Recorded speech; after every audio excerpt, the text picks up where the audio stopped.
Today we're gonna do a review of the Linus Tech Tips Commuter Backpack. I've reviewed over 500 bags on this channel. It's all I do. So in this video, I'm really excited to see what the LTT team is bringing to the table. We're gonna compare this bag to other top bags in the world. We're gonna pack it out, and I'm gonna give you the honest pros and the cons from someone who's reviewed hundreds of bags, so you can know if it's worth the $150 price point. And if you're not quite sold on this bag, you're definitely gonna wanna stick around to the end of this video. Reason being, I'll give you a couple of alternative bag suggestions that are gonna be similar to the Linus Tech Tips backpack, but offer some different things as well, so you can find the bag that best suits your needs. Let's talk about the gist of the Linus Tech Tips Commuter Backpack. Now, if you don't know, Linus Tech Tips is one of the top YouTube channels in the world when it comes to the world of tech. And this is actually their second backpack, the first of which we reviewed a couple years back. And Linus himself actually commented on that video, which means that him and I are basically best friends at this point. Now, I'll be honest, while I was impressed with that first backpack, because it was a first bag from a non-carry brand, I was also a bit critical about certain things with the bag as well. So I'm really curious to see what the Commuter is doing differently. Some of this bag's top features are its super sleek silhouette, the fact that it's actually fairly well padded,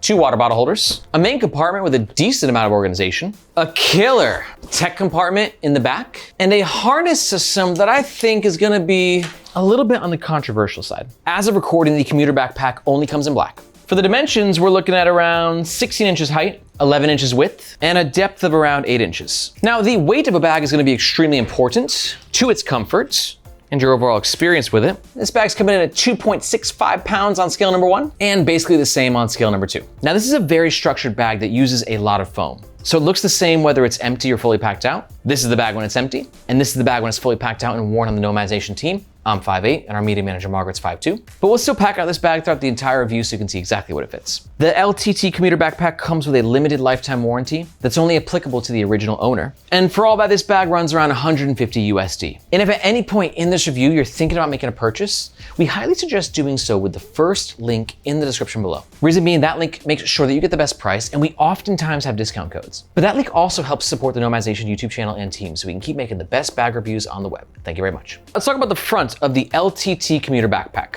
Now, the first thing that kind of comes to mind with the front of any backpack is the way that it looks. You know, what's the aesthetic? And then do you vibe with that aesthetic? And for me, this is an aesthetic that's very kind of business savvy. As I keep mentioning, this bag is very padded, which is gonna give it a unique set of pros and cons. And on the pro side is the fact that it maintains its shape so well, right? So in contrast, I got the Alpaca Bravo Backpack 23 liter. And this bag has basically no padding to it. For that reason, it's very malleable. But what that means is it's not gonna keep its shape. So a bag like this will always keep its shape, which will allow it to self-stand a little bit better and give it a more business, professional sort of look. But we'll explain what some of the cons are with all that padding throughout the review, because there's definitely a few things you're gonna wanna take into consideration. Now, building on that business, professional aesthetic is this super clean front panel with only this little LTT branding tag right here on the side. I think at the $150 price point, this sort of discreet branding is perfectly executed. It looks professional. It's not like Linus Tech Tips backpack. You know, it looks the part and definitely helps to rationalize that $150 price point. We do have a single quick access pocket at the front, right at the top here. Now, throughout this bag, Linus is utilizing an orange interior. And that's great because orange helps to create a highlight effect inside the bag, which makes it easier to find what you put where. And in this particular pocket, we're utilizing a really nice microfiber fabric, which is communicating to me, Aaron, put your sunglasses in there. Because microfiber has scratch resistant properties, which means your sunglasses are safe. Because of the padding, it also adds a bit more security, and it's fairly quickly accessible, being at the top of the bag right here. Overall, quite nice execution. But what about these zippers? YKK? Oh yes, we are. Fantastic. At this price point, you'd want a bag to have YKK zippers. They are the best. They just are. Just take my word for it. Nobody does zippers better than YKK. And for the zipper pullers themselves, they're quite nice and functional, easy to grab. They can get a little loud and Dingleberry-esque in some ways, but more or less, I am a fan of the zipper pullers. But now we're gonna get into the meat and potatoes. Let's talk about the middle of the Linus Tech Tips Commuter Backpack. Because in my experience of wearing this bag for the last 2 weeks, there's some things in the middle of the bag that I really like and some things that kind of drove me a little crazy. Now, on either side of the bag, we have water bottle holders. These are very well designed because they're tall, they're beefy, and they have the ability to expand right here. This elastic material allows you to fit girthier kind of water bottles in that sleeve, but in a way that also helps to close tight to keep its flush shape. But one thing to note is if you're putting a girthy water bottle in there on a daily basis, this elasticity might die a little bit, and then it won't be quite as flush over time. And we're gonna test out how it actually handles the water bottles when the bag is fully packed out in just a second. Now, getting into the main compartment, we have this primary zipper, which I should note is PU coated. Now, I already said they're YKK zippers, and PU coating is polyurethane coating. And it's basically a finish on the zippers that helps to provide extra weather resistance. See that? Like the rain has a really hard time getting through that. And it also gives the bag a much sleeker and more modern aesthetic. But on the con side, you still have seams in between these zippers, right? So like it's not really making your bag that much more weatherproof. A bit more though. But the real negative side is that zippers like these can peel over time, as you can see in all these examples right here. Whether or not they'll peel will depend though on, the actual zippers themselves, how much exposure to sunlight they get, a lot of different factors. So there's always sort of a pro and a con when it comes to PU coated zippers. All right, main compartment access is like this semi-clamshell style opening. Now, you get a pretty good visual inside the bag, which gives you pretty good access as well. And you can see in the main compartment, we got a decent amount of organization. We got a zippered pocket at the top, a sleeve right here with a magnetic closure, 1, 2 lining pockets, a pen pocket, another zippered pocket, a really nice mesh pocket here, and then zippered pocket at the bottom as well, but nothing on the opening side of the bag. Now, before we talk about that organization, let's talk about the foam and the structure, because like I said, it's gonna come with some pros and some cons because you're maintaining that structure, which is great. But with the zipper stopping here, if you really wanna get into this bag, you gotta kinda like get it open. And you're gonna have this folding point of the bag that will compromise the foam that's actually there. And over the days, it's not gonna be bad, but over years, you might see a bit of a crease or maybe even an entire bend right there that will potentially compromise the aesthetic. When it comes to bags, like there's literally an endless amount of pros and cons and compromises that are being made. So that's one thing to keep in mind with this design and with that sort of structure that's been implemented into this bag. But overall, this opening is quite nice. And it should be noted that like I know how hard it is to make a bag because I made my own bag as well. After reviewing like 300 bags here on the Nomadization channel, I started my own bag company. And I know that executing a premium bag design that has a bunch of features and high quality materials that you want to be versatile over multiple use cases is so much easier said than done. And if you want to learn more about the bag that I made, you can do so with the second link in the description below. All right, let's go ahead and pack this thing out. All right, I got a bunch of daily tech gear, stuff that I'll be commuting with on a daily basis. Let's go ahead and pack the bag out. Now, one thing about this back compartment is you're either gonna love it or hate it. And you'll love it if you're the organizational type, right? You want a place for all your little things, but you're also not the tech pouch type, right? Because there's two different kinds of people in the carry community, our community of ultra crazy bag nerds like myself. And there's either the, I want the bag to have organization, or I'm gonna do the organization myself. And both have pros and cons. The tech pouch pro is that if you switch bag to bag a lot, you're traveling, you got a bigger sling, you wanna put this thing on your desk, like tech pouches have their pros, but if you prefer to cut down on weight, an admin compartment like this makes a lot of sense. So we're gonna throw a pen in that sleeve here, mouse in this pocket. I really love this fabric right here. It's got a really nice feel to it, stretchy. I'm gonna throw my cables in this back pocket, keep them out of sight, out of mind. Actually, no, I'm gonna throw my mouse here instead and then throw my power adapter, my travel guy right there, along with that, very nice. Maybe some hard drives in this back sleeve with a magnetic closure. Now, something to keep in mind, got a key leash as well, which I'll talk about as I'm telling you. The thing to keep in mind is this compartment is utilizing all pockets made with lining. Now this pocket right here utilizes a stretch fabric. Pop the keys in there, very nice. But the other pockets, since they utilize the lining, they don't have as much stretch to them, which means as I'm really starting to deck it out with a bunch of tech gear, some of which is bulkier, it's just getting a little tight in there. And because of the design as to where it's on the back panel, it's sort of guarded by this and the top panel right here. So it makes it a little bit more inaccessible. As opposed to, just an example, because I have it with me, the Alpaca Bravo backpack, the admin compartment's actually on the front right here. So a bit more accessible from that perspective. So now that we got the back panel loaded out, we're gonna throw some tech pouches in here as well. Now, one other problem with the admin compartment being on the back of the main compartment is that when the bag is fully packed out, you're gonna lose access to it, right? So you gotta kind of remove things. I'll go ahead and throw my journal cover in there as well. Now, this backpack is advertised to be 20 liters, which I think is about right, but a lot of those liters are actually in the laptop compartment, which we'll talk about in more detail in the next section. But you gotta keep that in mind that if you've had a 20-liter bag before without its own separate laptop compartment, this might feel a little bit smaller. Now for the water bottle pockets, now that the bag's fully packed out, I've got a 24-ounce Columbia here. You can see fits really nicely.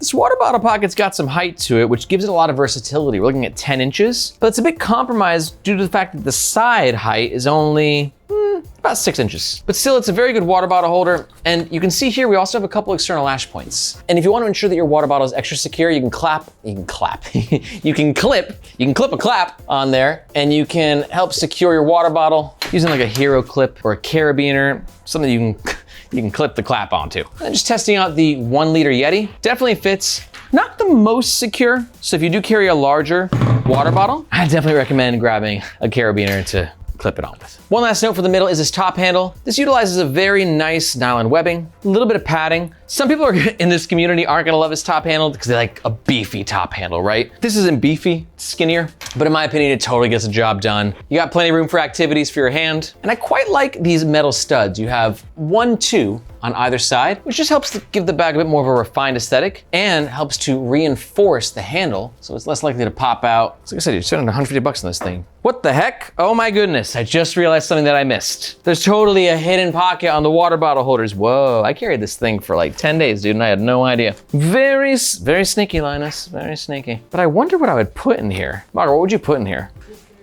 Tissues? Okay, good idea. So we'll go ahead and do that then. Tissues on one side, AirPods on the other. Oh, I gotta admit, yo, I've reviewed a lot of bags. I haven't quite seen something executed quite like that. So I will say job well done for the LTT team. That's very cool. You're not gonna fit bulky gear in there, but for smaller items, very nice. Now, one final note on the middle is the bottom, which as you can see is quite flat, allowing the bag to self-stand really freaking well. It was a bit more topsy-turvy when I had a laptop in the tech sleeve. I'll show you what I mean in just a second. Let's go ahead and transition into it. Let's talk about the back of the Linus Tech Tips Commuter Backpack. Starting with that tech sleeve, which I'm really a fan of. Again, we have that YKK PU-coated zipper, and we sort of have a clamshell style opening again, where the zipper goes from here to here, and giving you a really nice access to a compartment that has a lot of space. Now, that's gonna be a pro or a con for certain people, but I think if you're watching this, you're into tech, right? This is the Linus Tech Tips Backpack. It probably means you have a lot of tech gear, and that's why I like this thing, because it can fit tech stuff, and I like these gussets. These gussets right here enable you to open the bag without it sort of flapping open all the way. Inside we have 2 stretchy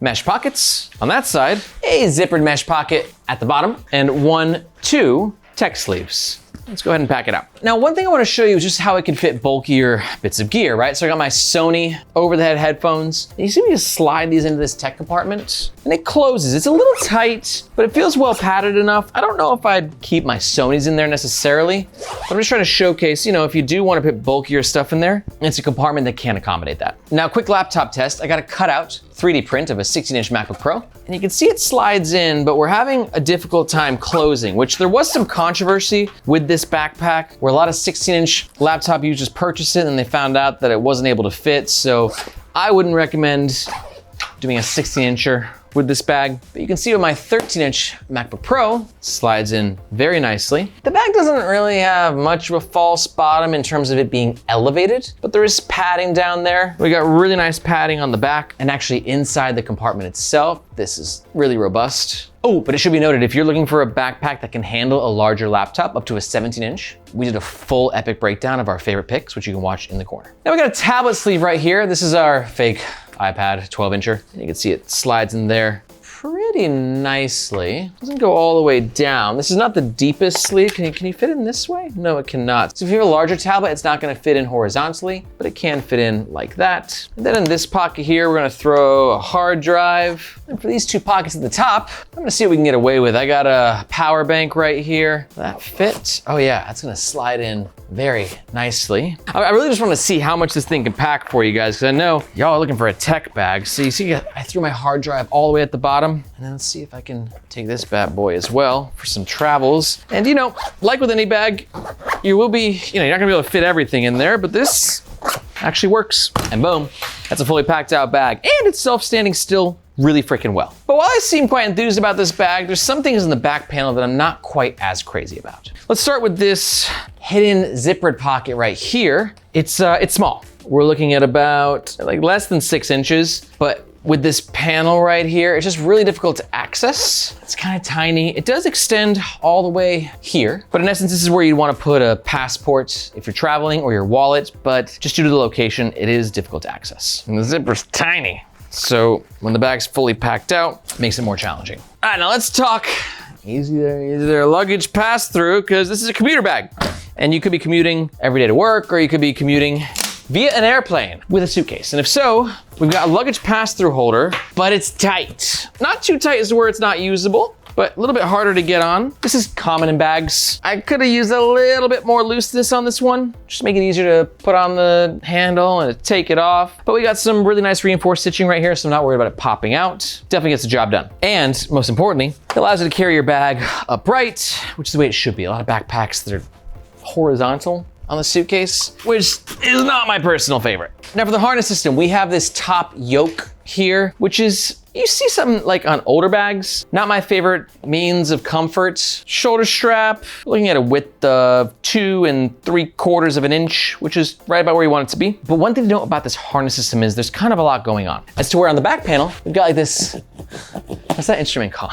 The one where they like, they play in the South back in the day. I can't remember the top of my head. If you know what that instrument is, let me know in the comments below. But you got like that sort of situation here, which is good in some ways because it does provide extra ventilation, but it's a little bit harder of a material, so you can feel it on your back. So you're either gonna like it or dislike it. I wouldn't say love or hate it, but it's not Margaret's favorite. I like it a bit more. But then we have this shoulder strap padding design, which Margaret and I, our media manager Margaret and myself, were not quite a fan of as much. And reason being is it's just really busy. You can sort of feel this. Now you do get additional ventilation, and I think that these will calm down in terms of like being more dense over time. They will soften. But for those reasons, I'll say I found this backpack to be an average comfort experience. Now take that with a grain of salt, because I've reviewed over 500 bags. I respond to every comment on my channel. I know that one person's coziest backpack is another person's worst nightmare, and vice versa. It just depends on your body and what you like. So like, there's no rule of thumb for this. It just depends on each person. I will say though, with that extra like alien looking fabric panel on the shoulder straps, it's just busy and it's a little more harsh. I prefer a little bit more of a comfortable mattress experience on my shoulder straps. I've seen brands like Alpaca utilize similar design of their shoulder strap, and then they kind of move away from it after time because the reviews are sort of mixed. It's just one of those things, like comfort has been sort of figured out by backpack brands, like why try and reinvent the wheel? So not my favorite there, but I will admit the cushioning on the rest of the shoulder straps is pretty good. We've got a sternum strap right here, helps take the weight off the lower back. Big fan of sternum straps. So is this little guy. We've been fighting the dangle here on Nomads Nation for about 5 years now. Doing the good work. And then we got this really interesting dangle management system at the bottom, which I couldn't figure out for the freaking life of me when I first got this bag. You can see right here, we have this plastic clip, and you can sort of adjust where you want it to be. And this is in essence the dangle stopper. So if you wear your bag very loose, you can in essence line up the dangle stopper, AKA like the web holder. Dangle stopper is not an official term. It's just what we call it. And you can go ahead and slide the dangle on in there, allowing you to adjust the system. And again, I think this is the LTT team trying to be innovative, but maybe being a little too cute with the whole thing. It works kind of, but you can see right here, you got 1-2 teeth, and the excess nylon can sort of pop out of that, especially if you're fiddling with it. Small things, but at the price point of $150, these things are important, right? They kind of add up. Now, if you're still here and you're thinking to yourself, wow, I just came here for a Linus Tech Tips bag review. I didn't realize we're gonna be going into like this crazy bag theory, but I kind of like it. I kind of think it's interesting. Well, I just want to tell you that here at Nomads Nation, we're kind of like serving what's known as the carry community. And what's happening is there's like a revolution occurring in the world of bags right now. And that's for travel and everyday carry and sort of like all that amazing space in between. Which is why here at Nomads Nation, we don't just do YouTube reviews, but we also have the Nomads Nation newsletter, which if you're a gearhead, I highly recommend subscribing to. Because I'm sort of like your reporter in the field, where I'm bringing you the biggest deals, the biggest drops, the biggest releases, and sort of everything in between. Plus we have a ton of discount codes, we do giveaways. It's definitely a one-of-a-kind newsletter in regards to what's happening in this totally awesome niche. So if you're really into travel and EDC gear, and you're looking to kind of up your carry game,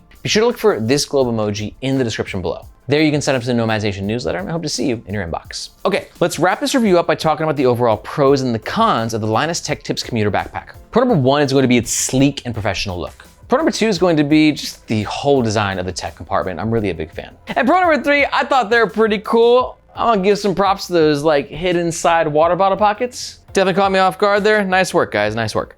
But on the flip side, I do have some cons as well. Here they are. Con number one are just general compromises that you're gonna have with a hard shell backpack. Con number two is gonna be the inaccessibility of the admin compartment when the bag is packed out. And con number three, for myself and Margaret, we're not too crazy about the foam design that was utilized on the upper shoulder straps. But overall, I gotta say, like I said, I know how hard it is to make a backpack. I made one. I'm making a few more. And I think that the LTT team did a really good job, especially considering this is only their second bag. They iterated so much, they listened to their community feedback. And if you agree and you're thinking, dude, I'm totally gonna pick one up, or you wanna find out more information, just a reminder that we do recommend that you do so using the first link in the description. That link will make sure that you get the best price, and if we have any discount codes, that's what they'll be. But there's also a chance that you're still here and you're like, all right, dude, bags. I'm digging it. What else you got? What else is out there? Let me throw a couple alternative recommendations out there that are gonna be similar to this bag, but just a little bit different, and they might better suit your needs. Alternative recommendation number one is gonna be the Aer City Pack Pro 2. This is sort of like the titan of everyday carry in our community. It looks great, it feels great. Aer is one of the best bag making brands on the planet. And the City Pack Pro 2 is considered like the end game for bags. But my second alternative recommendation is gonna be the Sympl Commuter Pack. A newer brand on the scene, the Commuter Pack is coming in guns blazing. It's got a little bit sleeker of a silhouette. It's significantly more weather resistant. And a lot of people prefer its organization, especially that top origami style like tech compartment. It's really cool. Honestly, I love all three bags. But like I said, I just want to give you an idea of what else is on the market. And to learn more about those two bags, be sure to go ahead and watch these videos right here. If you got any questions about any bags in general, be sure to let me know in the comments below. Thank you so much for watching. My name is Aaron. This is Nomads Nation, and we'll catch you next time.